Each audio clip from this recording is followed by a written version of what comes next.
I believe that the good that people do, small though it may appear, has more to do with the good that manifests broadly in the world than people think. And I believe the same about evil.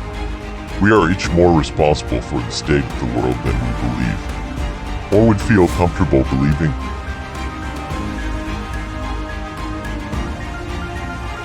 Ideologies are substitutes for true knowledge, and ideologues are always dangerous when they come to power, because a simple-minded, I know it all approach is no match for the complexity of existence.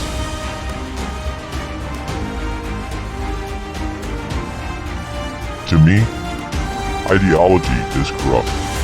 It's a parasite on religious structures. To be an ideologue is to have all of the terrible things that are associated with religious certainty and none of the utility. If you're an ideologue, you believe everything that you think.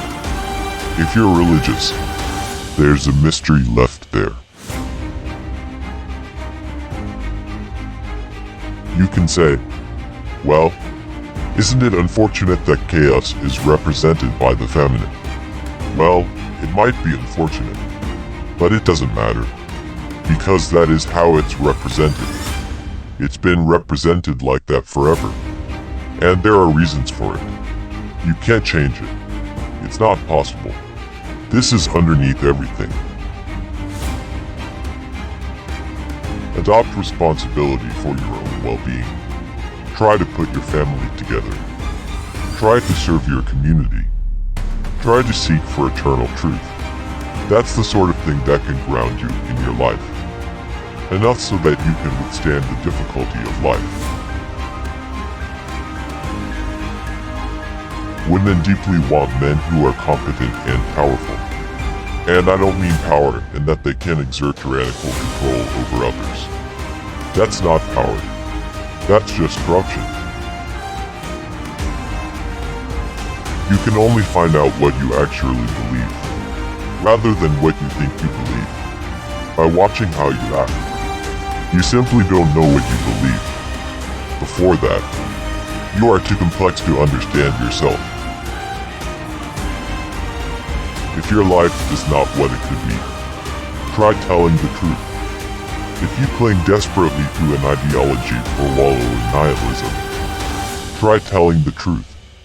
If you feel weak and rejected and desperate and confused, try telling the truth.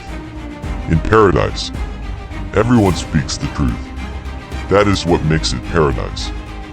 Tell the truth. Or, at least, don't lie.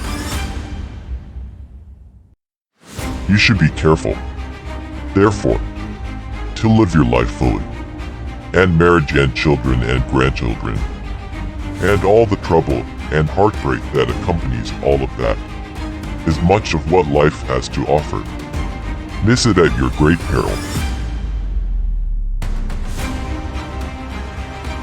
If you can't understand why someone is doing something, look at the consequences of their actions, whatever they might be, and then infer the motivations from their consequences.